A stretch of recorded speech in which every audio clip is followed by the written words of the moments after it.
Good morning, everyone. We are at the top of the hour and ready to begin. My name is Karen Berger, and I want to welcome you to CASAS National News and Updates webinar. Today is November 17th, and we have a nice lineup of presentations for you today. Our presenters include Linda Taylor from CASAS, our Vice President of Assessment Development. Also joining us from CASAS is National Program and Technology Specialist Janice Farah. We are delighted to welcome our colleague Tishelle Diaz from Cerritos College. She will be sharing with us about TE Classmate. Thank you so much, Tishelle, for joining us, and we are looking forward to your presentation. This next slide shows a few features of this Zoom webinar. The first point is that your microphones are muted due to the large numbers. The best way to communicate with us with questions about the presentation is through the Q&A. We have a great team available to answer your questions. Any questions that are not answered during the webinar will be added to our FAQs on the website. The chat box is only to be used for technical difficulties with using Zoom. And if you'd like copies of today's presentation and resources to download, we will put those links in the chat. This little graphic shows your Zoom toolbar and controls. Of particular interest is all the way to the right, the small green bubble points to a new feature, live transcript. If you click on this button and then click on Show Subtitles, you will enable closed captioning, which will appear at the bottom of your screen. The larger green bubble highlights the Q&A, which we already mentioned. This is where you can post your questions about the presentations. Then at the far left, there's the button where you can check your audio settings. The next button is to bring up the chat box, which, as I mentioned, should only be used if you have technical difficulties using Zoom. We will not be using the raise hand feature today due to the large numbers in attendance. So here's a closer look at the Q&A. When you click on it, you will notice at the top, you can click back and forth to see your own questions and answers, or to see all questions and answers. We will be recording this webinar, and it will be posted early tomorrow on the CASAS website. You can go to casas.org to view today's and previous webinars on the CASAS News and Updates page. Now I'll hand the meeting over to Linda. Hi, everyone. Thanks so much for joining us today. Karen already gave you a preview of our agenda, but just to go quickly over it, for those who just entered, we're going to tell you about our test development and remote testing, talk about our research studies, then have this very exciting, I think you'll find, a presentation about a feature called TE Classmate, then another look into something you may not know about that's in TOPSpro Enterprise, and then some CASAS news. So to start with, some of you may already be familiar with our remote testing, but in case you're not, wanted to let you know that we are looking into third-party proctoring. Right now, we just have you have your program staff do remote testing if that's what you decide to do. If there are programs out there who would like to have another way to do remote testing, we are looking into exploring that. So we'll keep you posted on that. We've been investigating testing on phones because so many of our students said that they don't have other devices at home and they want to do remote testing. So if you would like to help with that data collection, we are still open to pilot sites for that. So please contact me or just reach out to remotetesting@casas.org, the same email. Same thing with the up to 12 students. It's an ongoing pilot. We have some programs around the country who are trying it. Our current limit is up to 5, but we are working with a few programs around the country to try out up to 12. In fact, we're about to start a pilot in Washington State to look into doing that there. Finally, we have the option of integrating the video conferencing into eTests, including on a mobile app, and that's something that is in development. To refresh your memories about our NRS approved tests, these are the ones that are approved for ESL that you're currently using for NRS accountability reporting, life and work reading, the 80 series. Nothing has changed here, but just to refresh everyone's understanding of this, the beginning literacy forms 27 and 28 you can use for ESL, no longer, unfortunately, for ABE in terms of NRS. You could use it informally for ABE students.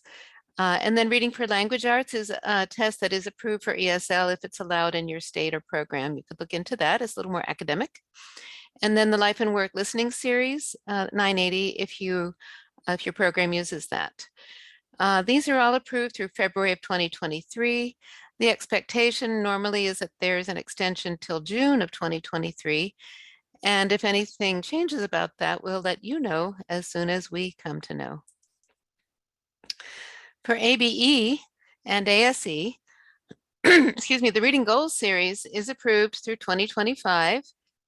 We are currently field testing new items. They're embedded in our Reading Goals series that if you're using it, there are some unscored items in the test, and that's how we can get students who are using the test to help us out with field testing as they go. Also in Math Goals, we have these field test items, and Math Goals is approved through 2023, but we are very, very actively developing the new Math Goals series, and Karen's going to tell you more about our research needs for that in just a minute. For ESL, we have our two new series, reading and listening, and these forms also are undergoing research studies, and we plan to submit those in October of 2022. In order to do that, we need your help. So now I'm going to turn it over to Karen Berger to tell you about these research studies.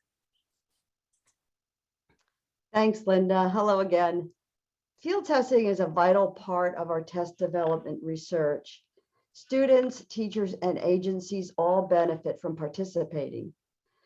So these are nationwide research, and your participation ensures that your students are represented in these new assessments. Students can build test-taking confidence through field testing, and many programs use field tests as a way to diminish test anxiety by providing them as practice before an upcoming progress test. Teachers and staff benefit by getting an early look at the new assessments, and your program contributions to this research helps us to continually improve and update valid and reliable tests. We are currently field testing math for ABE and ASE and reading and listening for ESL. Our need for field testers has become quite urgent. We need thousands of students. In order to expand the current math series, we need to get these math items field tested to increase our item bank. And we need this completed as soon as possible so we can create the final forms for additional math field testing during the spring of 2022. Math field tests are delivered via CASAS eTests. Students can earn gift cards and agencies receive complimentary WTUs. We are also field testing the final forms for our new ESL series in listening and reading. Once approved, these tests will replace the current life and work series. We need field testers at all levels, and especially have a need for students at NRS levels 1 and 2.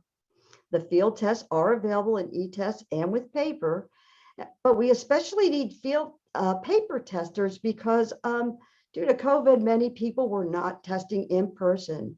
So everybody is welcome. All field testing must be completed by June of 2022, so we can prepare our NRS submissions for the fall of 2022. This next slide shows a couple of the frequently asked questions. The field tests are not used for reporting, they don't affect your regular program testing, and there's no cost. We put a specially configured testing session in your eTests account, so they're easy to access. And of course, the student gift cards is always something important, that those gift cards get mailed directly to your agency with a list so you can distribute them to your students. A more complete list of FAQs is posted on our field testing opportunities webpage. So if you think you'd like to participate, you may wonder, oh, how many learners can I test? As I said, we need thousands of students, so there is no minimum, and you can test as many as you wish. Your participation is a vital part of test development. We use the data we gather from the field test results to make sure the assessments are valid and reliable for all adult learners. I just want to extend many thanks to all of you who've already expressed interest and have begun field testing. We hope as the rest of you are getting back into the rhythm of regular testing, you might consider participating with us as well. Even if you're unable to participate at the moment, we hope you'll think about it in the upcoming months. You can access field testing opportunities webpage from the CASAS homepage. Lots of great information there, and you can contact me easily if you just email fieldtesting@casas.org. Thank you all in advance. We so appreciate your support. This slide is about the demographics that we need for another part of our test development research, the embedded items in CASAS eTests that Linda mentioned earlier.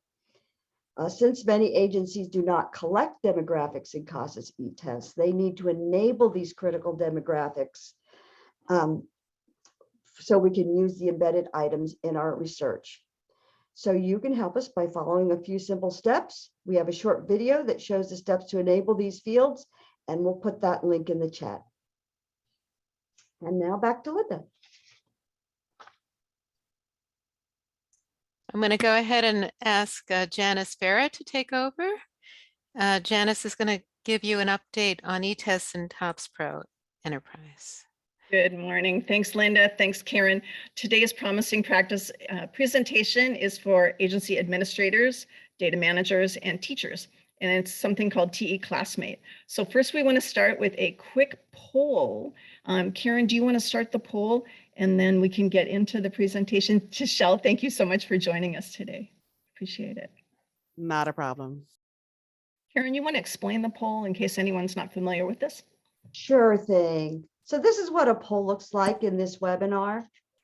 When we launch the poll, you will enter your responses directly on your screen. Next, you submit your answers, and then we will share the results after we end the poll. Once we review the results, you will want to close the poll on your screen by clicking the X at the top right of the poll window. So now I'm going to launch the poll.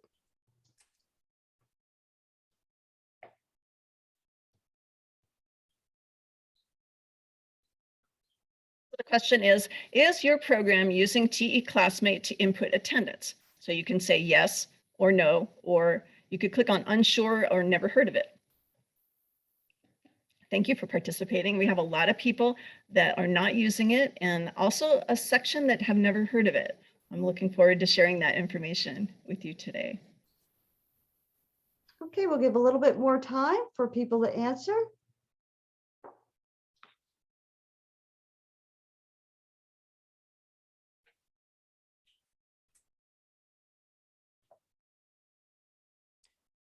Thank you so much for submitting your answers on this poll. I'm going to end this poll now, and I will share the results.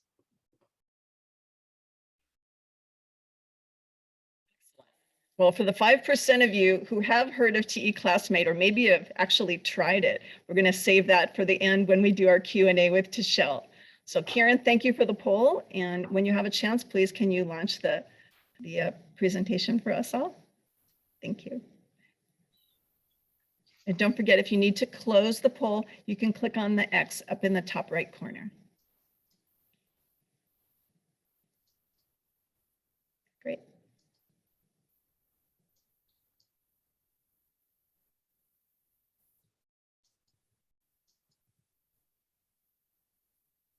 Hello, my name is Tishelle Diaz, and I am the CASAS coordinator for the Cerritos College Adult Education and Diversity Programs, also lovingly called AED.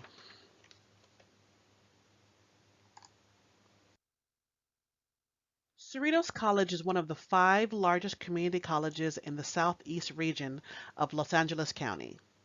Our students come from many of the surrounding cities and beyond. We service on average 22,000 students annually, with over 10,000 of those funneling through our department at some point in their journey.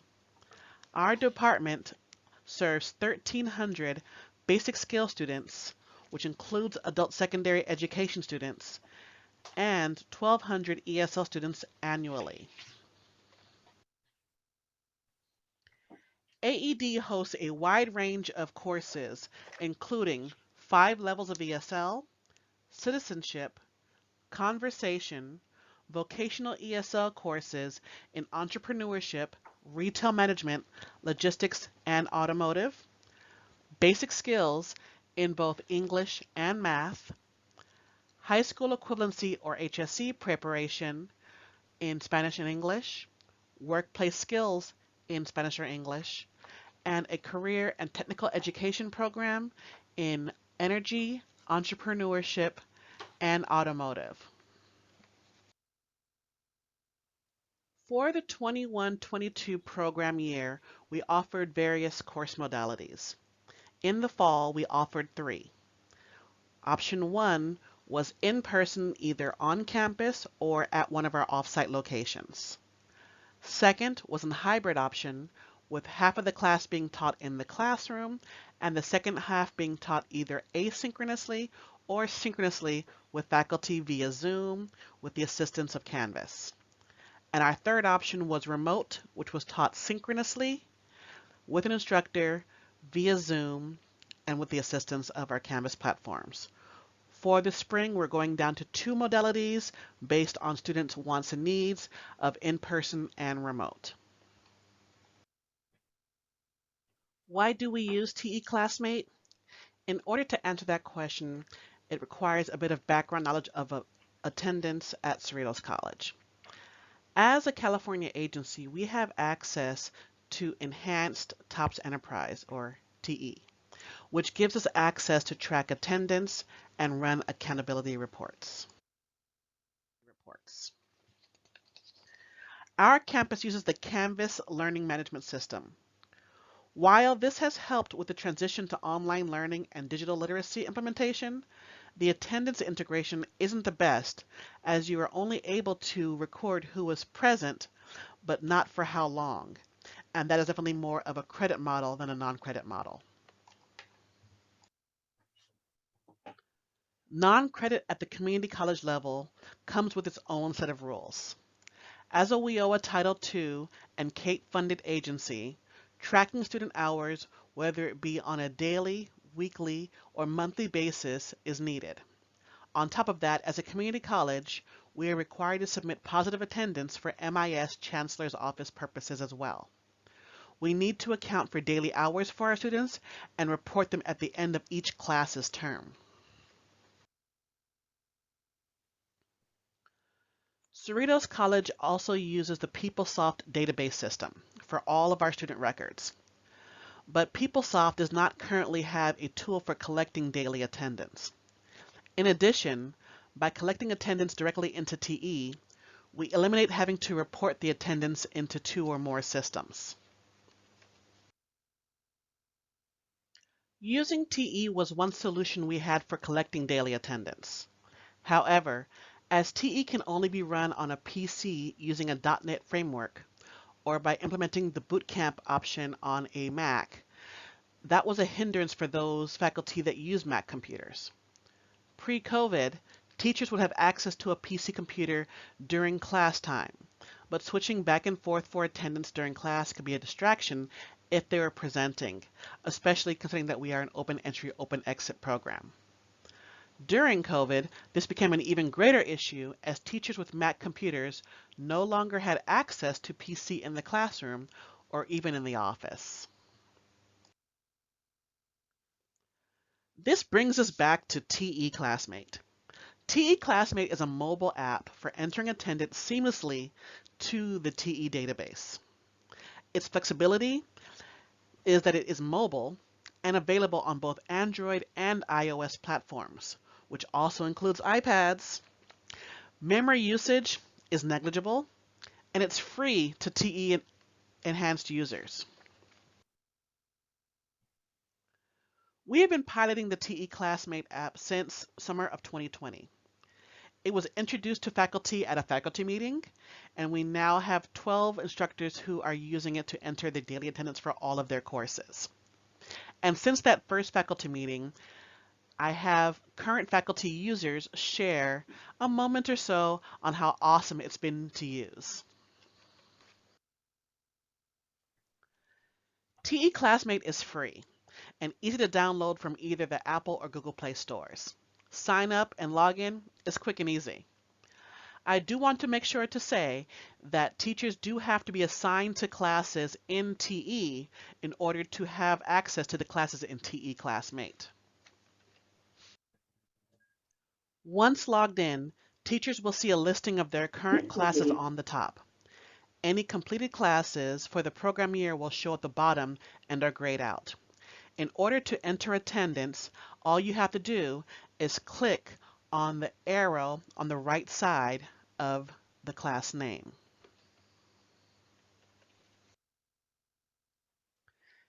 In addition, clicking on the arrows below your classes will show you a history of the attendance that has been entered in for up to the last 3 weeks.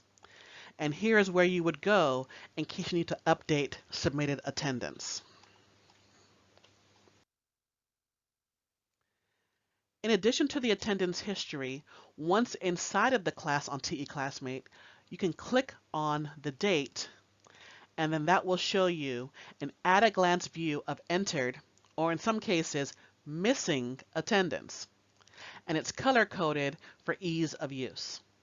Green means submitted, red means missing, and dark blue is the current date.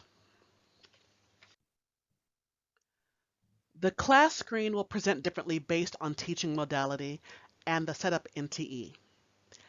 This class is strictly an in-person course, so the attendance is denoted as face-to-face. The set max time here in red is set up in TE as well.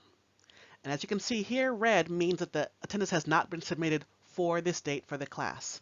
Once submitted, it will turn green. All students are defaulted as attending for the full class period. If a student is absent, you hit the X next to their name, and it will zero out their attendance for that day. If a student is late, you can use the minus sign or go directly into the minute box here to adjust the time accordingly. Once you're done, you click on Submit, and it's immediately entered into TE. Here we have an alternative modality shown. This is an online class, which is denoted as distance learning. As the class before, you see that we have the maximum amount of time in the class, the ability to remove the attendance for the day, or to reduce the attendance for the day.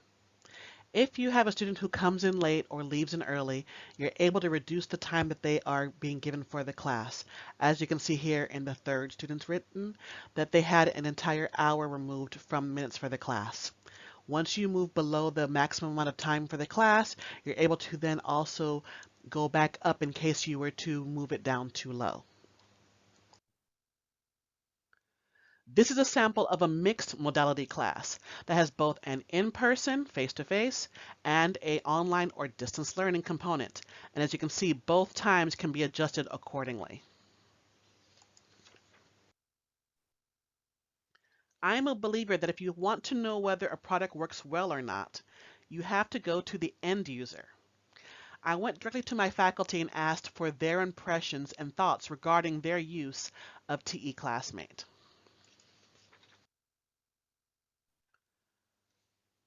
Instructor Samel is a part-time faculty member for our Basic Skills Math programs and High School Equivalency or HSC preparation program classes. She had to say, "So far, I love the app. It's quick and easy to use. I really like that they change the colors to green when someone is marked present." One of our part-time ESL instructors, Instructor Zugschert, stated, "When I'm in the classroom at an off-site location, I am dependent upon the location's computers and IT department, or lack thereof. If I need to leave right after class, or if we are unexpectedly need to change classrooms, I don't have to worry about going back just to do attendance. As a Mac user, it is also great to have access to attendance for my online classes without having to use a school computer. Anytime we can eliminate extra steps, it just makes a lot more room for keeping students the priority. That's why I love this TE app. Another part-time ESL faculty member, instructor Kuznetsova, stated, I like using the TE Classmate application on my iPhone. Using it for entering the attendance is truly convenient. It is just like sending an email or a text. Instructor Ramos, one of our adjunct faculty members of both our HSC preparation and vocational ESL program, stated, the TE Classmate app is very convenient. I can have the Canvas attendance open on my main computer and input the minutes attendance into TE directly from my phone. Last, but certainly not least, Instructor Oviedo, our adjunct faculty member for our HSC preparation and basic skills classes, had to say, this app allows me to input attendance quickly in real time, as easily as sending a text. Convenience in the palm of your hand. What has been great about taking part in the TE Classmate pilot is how responsive CASAS has been. Our teachers make a suggestion on what would make the experience better, and within days, if possible, it has been implemented. Being at the ground level of making an app for teachers and influenced by the experience of those same teachers has been a wonderful experience. So, my recommendation for the field, TE Classmate, download it, use it, love it. Thank you.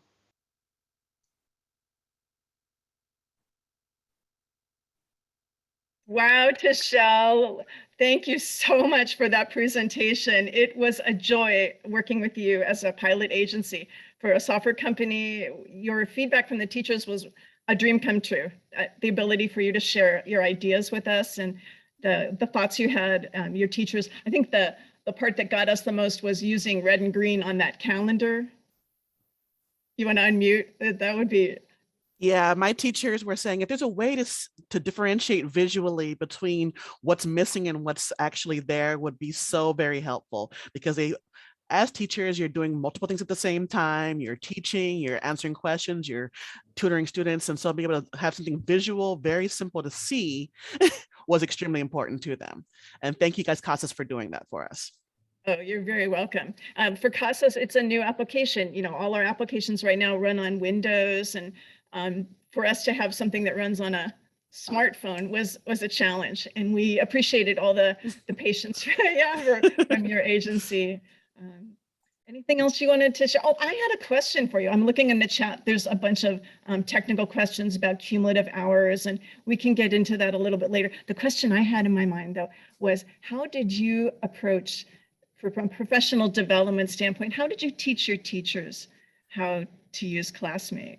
Well, the learning curve with TE Classmate was actually very, very simple. It's very, very user-friendly, very, very intuitive. So it really wasn't a big issue for teachers, not teachers of, I would say, of all backgrounds, of all ages. I have some of them on the younger side, some of them that are maybe a little bit more seasoned, and they've taken on to using TE Classmate very easily and very quickly. There hasn't been much of a learning curve like, oh, how do I do this? How do I do that? Each semester, just for me, I actually add myself as a teacher to a few classes so that when a teacher's having an issue, I can log on as they would and see what it looks like on their end, so I can help them troubleshoot anything that's ever been an issue. But there's been so few issues itself with the program that it really has not been a big deal. I mean, my teachers were already used to entering attendance into TE. They actually loved the fact that they could do that electronically and quickly. So being able to do it even better when teachers didn't have like a Windows computer at home, and for my Mac and iPhone users, right, they're actually the majority of the ones who are using it, because they're like, oh my God, I don't have to turn on my Windows computer while I'm using my Mac for the class just to do attendance every single day. I can sit there on my computer during class, pull my phone up and do attendance without interrupting the actual flow of class. I love the inflection in your voice when you said, and iPads. I knew that yes, had and a personal, the iPads. Definitely. Well, I'm going to leave the questions in the Q&A to Shell when you have a chance, if you want to address those. I'm wondering if Lisa Gard is in the room. She is with the Iowa Department of Education, and she's one of the program consultants for the data and let me see if I can get the title right. Data Division of the Community Colleges and Workforce Preparation. Lisa, are you here today? Yes, I'm here. Hi, thanks. You were sharing with Richard Ackerman a little bit about what you're doing with TE Classmate in Iowa. Do you have a minute? Can you tell us about what you're doing, please? Sure. Well, we had several programs switch this program year to TE Classmate, and that includes our largest program. And they are very super pleased with it and are able to focus more, I think, as Tishel mentioned, on the student needs and more other aspects of data instead of just attendance. A lot of duplication was going on, and TE Classmate has just made it simple. I agree with what Tishel said, that learning curve is low. They decided to do it and taught all their teachers probably within a month, if not less, and everybody was on board, and it's just been a really positive thing as far as using TE Classmate. Great, glad to hear that. I'm looking at the slide and I see on the CASAS.org website, there's a link to our page. It includes the information that Tishel shared, also the information that Lisa shared during the Summer Institute, and the technical documentation of some of the pieces of how you set it up in TE, and then how the teachers sign in for the first time, identify themselves on the smartphones, and then what it looks like. Hopefully that has answered. I'm looking at the Q&A. It looks like we've answered all the questions so far. So Linda, do you have any other questions for our presenters today? Thank you, Lisa. Thank you, Tishel, so much. Not a problem. Is there anything else, Tishel or Lisa, that you would like to share? Use it. Love it. It's a game changer, I think, for a lot of our faculty. They just love, because I mean, most everyone who's an instructor at least does have access to a phone or a smartphone, and being able to do the attendance, like, it's very simple. If everyone's there, all you do is hit submit. It's already pre-filled in for you. All you do is hit submit. Attendance takes seconds rather than minutes or longer if you're having to open up a new computer, open up a program, download the new version of the program. So fast, so quick, so easy. There is a question in the Q&A. Maybe you'd like to answer it live. It's if you take attendance with this new program, what kind of reports can be run in TE, like student history hours, class report? All of the above. All the reports, all the things, because daily attendance, whether in Classmate or in TE, are the exact same thing. So you do have access to the monthly attendance report, the student hours report, the hours since last test report. All of those items are available to you when you're entering attendance into TE, and using TE Classmates just a quicker and easier avenue for doing the daily attendance.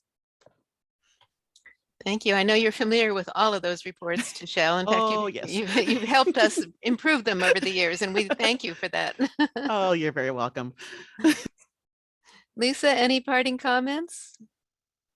No, I agree. Use it, love it. And thank you for the improvements and enhancements as well. So we consider it to be a very useful tool. Thank you. Tishel, I guess you're answering that question, but we have a minute if you'd like to answer that question live, if you think it would be helpful about the importing and exporting of it. Oh, certainly. So at Cerritos College, we do not use Banner. We use PeopleSoft the same way the credit side of the college uses it. So we do report attendance at the end of the semester, and we actually just run the instructional hours report from TE to know what to enter into PeopleSoft at the end of the semester. So it gives us a total amount of hours for each individual student, plus the total number of hours for the entire class. So a single report gives us all that information for us to enter into PeopleSoft for MIS reporting.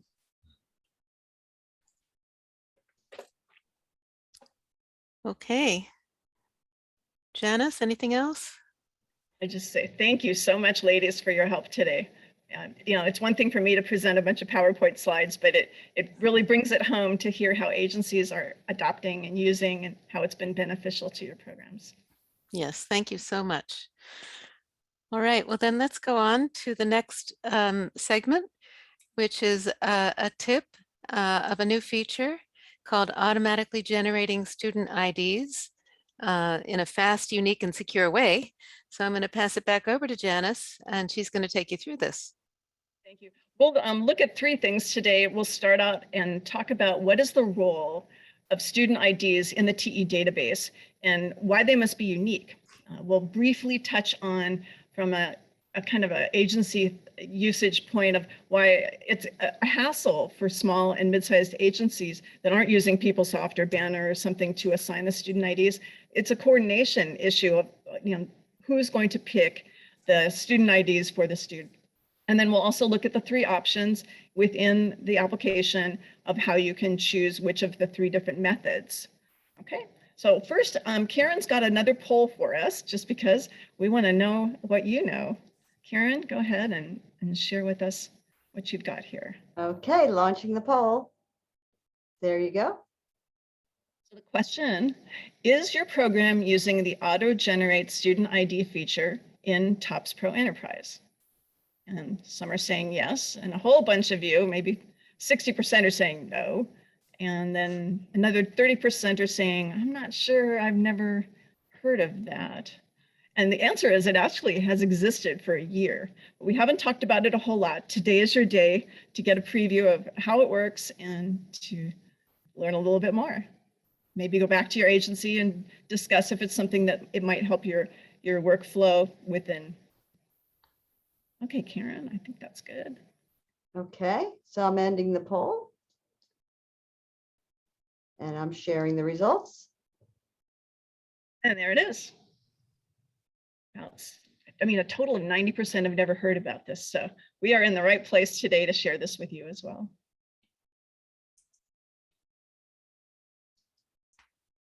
Great.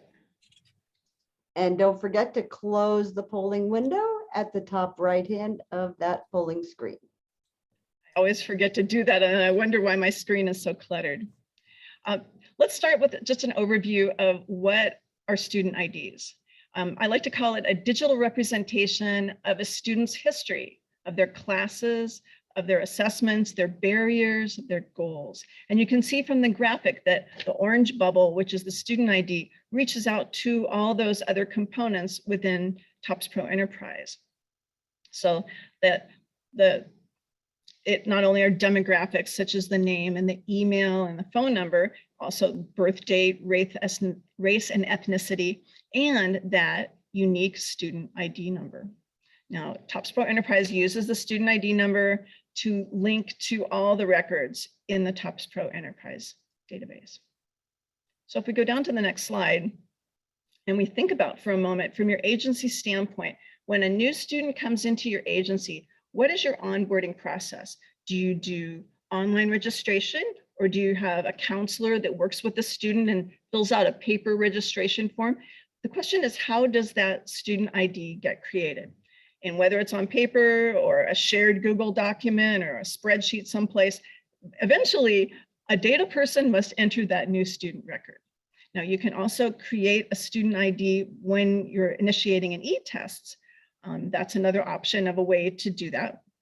And then the third way that Tishel mentioned is as you're importing data from a third-party system that's already assigned the student ID, that will come over in the demographics file. It's a fact that TOPSpro Enterprise is smart enough to know that we've got filters in place so that if the ID is already there, it will not create a duplicate one for you at the same time. You'll see it kind of give you an error message.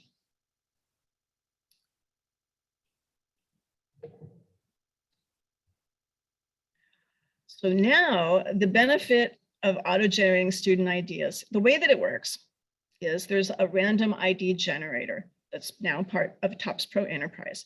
And the identifier can be alphabetic, which is like A to Z. It could be the numbers 0 through 9 or a combination of them.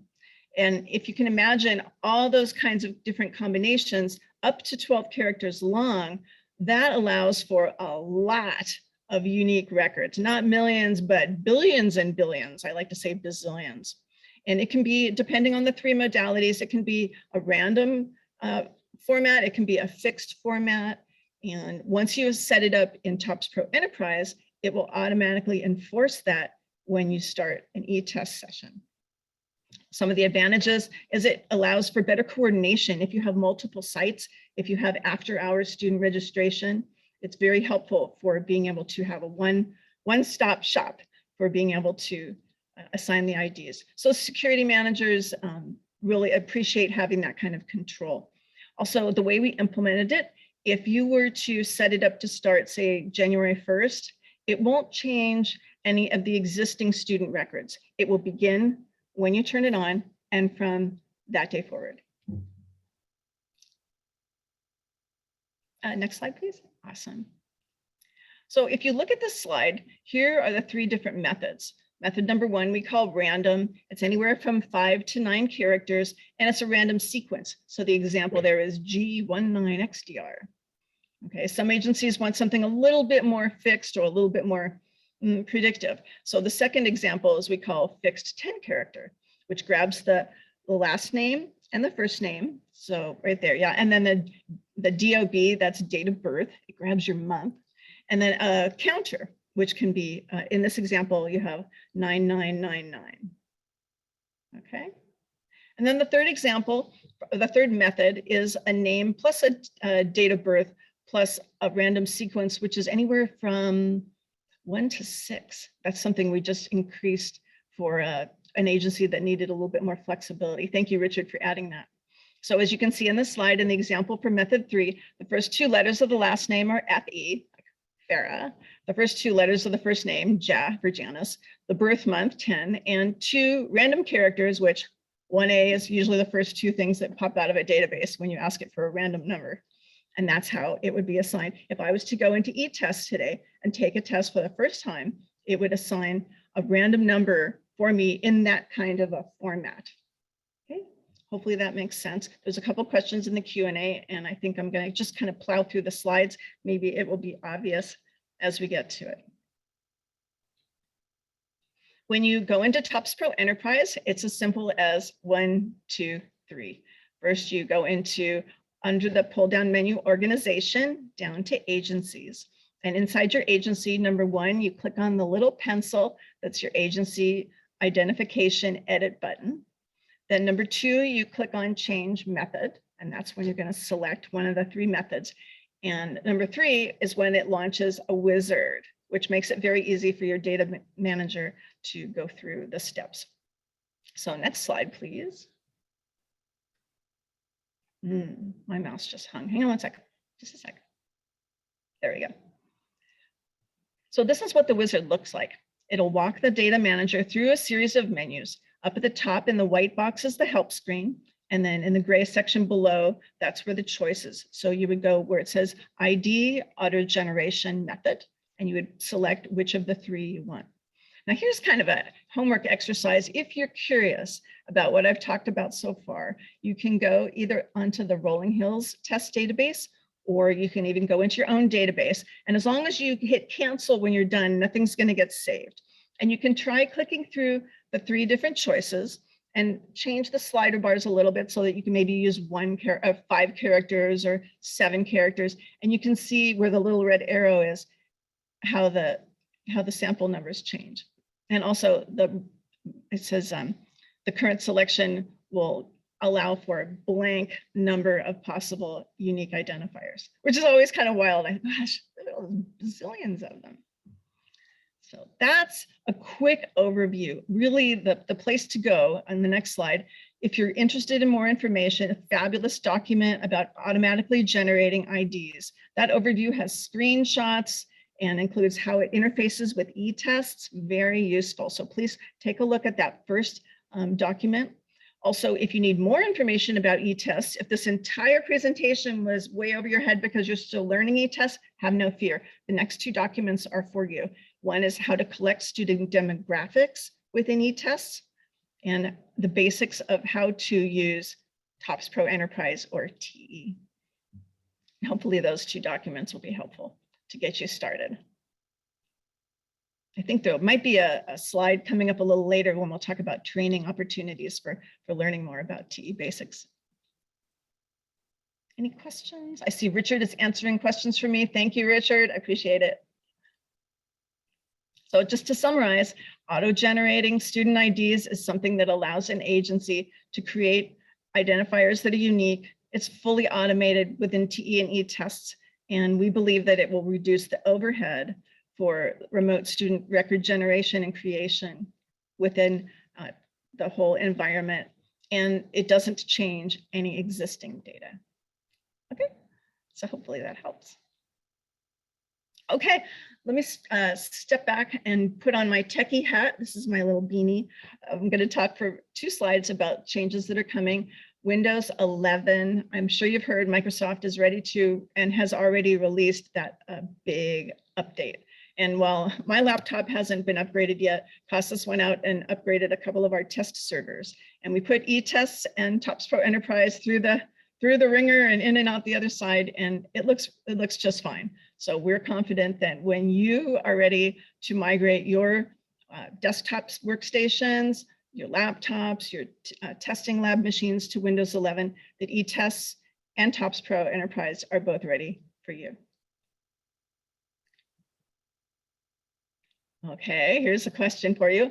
Thanksgiving. I hope you all received a copy of this email, which is just noting that we're going to be closed for the 4-day long weekend so that all our techies can hurry up and get onto the servers, update some software, and do some maintenance. In order to do that, we need to turn off TOPSpro Enterprise and eTests to the public. So we have a safe test bed to go ahead and do that. Now, there's a couple different ways you can hear about this. If you're familiar with TOPSpro Enterprise, there's something called the TE Start page. And on all the servers, you'll be able to see on the TE Start page the notification that we put up. I think it was under the alert menu that the system was going to be down for a couple of days. Starting Wednesday night, I believe it's 11 p.m. Okay. Question for you though, if you haven't received this kind of email, I can go ahead and share my screen with you and show you how one way that you could verify that your email is properly entered for TOPSpro Enterprise. So let me go ahead and do that quickly and share my screen. Grab the right one. Okay. Here I am sitting here at CASAS.org. And up at the top, if you can see where my mouse is the login button. And if I log in just as myself, I can always click on my name. And that's where I can verify that my email address is correct. If I scroll down, there's my CASAS address. And sure enough, there's jfair@casas.org. And that's right. Here, I've stipulated, yes, I would like to receive emails and newsletters. And that's selected, which is why I received my notification. So that's where you can go. If you need to make changes, you can edit your profile here and change the different settings, either your email address or your notification preference. While we're here, let me also remind you, if you continue to scroll down, you'll see your training history. And I can see some of the different modules I've presented or attended for accountability and module training with the completion date. And that's useful for me to know what my training history is. And it looks like it goes back 3 years. Okay, hopefully no questions on that. It's pretty straightforward. And again, the way that I did it, I went up to the top, I logged in, and I just clicked on my name.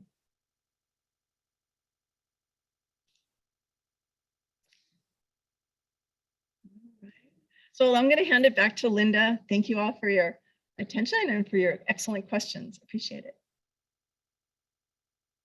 Thank you, Janice. Great presentation. Hope that was helpful. There are a lot of good questions in the Q&A. So, and if you have further questions, you can always contact CASAS. We have a list of emails I'm going to show you in the end, but we're going to take a few minutes to give you some CASAS news. In terms of live trainings, we have what we call live facilitated implementation trainings, and we've been providing those live sessions for most of the year, but we're going to take a little break and resume that in January. So for the rest of this month and December, you can complete the self-study online implementation trainings on your own. And then if you feel like you need a refresher or additional exposure, or you have questions, you can come back in January when we will start doing those again, and you'll have a presenter that you can interact with about that very same content. We are going to be presenting an overview of TOPSpro Enterprise on December 9th from 10 to 11:30 Pacific. That will be live. And so please do register. It does fill up, so I encourage you to do that if you're, now you've seen today some of the amazing features of TOPSpro Enterprise, and if you're not already using it very much, hopefully you're inspired to learn more about it and take advantage of some of the great features. It can be, as you've seen, there are a lot of things that you can use in TOPSpro Enterprise that have nothing to do with, like, let's say you're using Focus or another database for other data collection. You still can use TOPSpro Enterprise, not just for test reporting, but for other things like this auto-generated ID that Janice was just explaining. So please join us if you like on December 9th for that session. And we also have something relatively new. We've been doing what we call National TE, that's TOPSpro Enterprise Network meetings. And this is an opportunity for those who are using TOPSpro Enterprise. I mean, if you're a beginner and you want to listen in and hear from some of the folks that have been using it and are networking about what they've learned, we tend to share some tips and tricks related to either NRS or just generally other ways to use TE, some features like the proxy wizard, and more in depth about how to access and use the test results and reports. So this is open to anyone, particularly designed to cater to the needs of TE data managers and assessment coordinators from any state to network with each other, with us, share best practices. Your questions will drive the session. So please put together your questions and come prepared to talk, or someone else will, and I'm sure you'll find it interesting. The next one is going to be on January 14th from 9 to 10:30 Pacific. So please do register for that if you're interested in attending. We do have quite a lot of help documentation documents and videos. They're on the CASAS website. It's now in a place called Help Documentation and Videos, where there's an index of these materials where you can search by name. We have a lot of them entered in different ways, so you can search for them in with different names, however you understand it, and hopefully you'll find it. If you don't, let us know and we'll add another way to access the document you're looking for. So please take a look. If you have any question, that's where to find hopefully the answer that you need. We have office hours on the CASAS that you can register for on the CASAS website. And they're not every week, but there's a schedule of them if you click on that link, and you'll find out if it's happening this Friday, or you might need to wait a week, but you can register here. Again, come with any questions that you have, and we're happy to answer them. We have quite a few staff able to answer any type of question available. Our next one of these sessions is going to be in January on the 19th.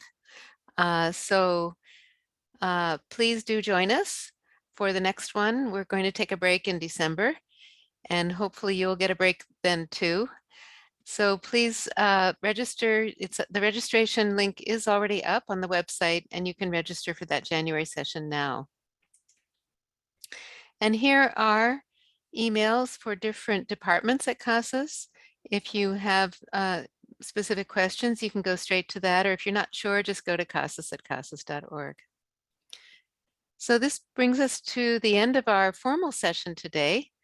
I sincerely hope it's been helpful to all of you, and look forward to seeing you at the next one in January. Wish you all a great end of the year, and hope you have a great holiday break. If you have questions, we will stay on for a while and keep answering them. So please don't hesitate to stay on if something's just occurring to you now. But I will now formally say goodbye and thank you for attending. Thanks, Janice, for your great Pleasure. contributions, and thanks to Tichelle and Lisa Gard also for contributing about the classmate sessions. Much appreciated.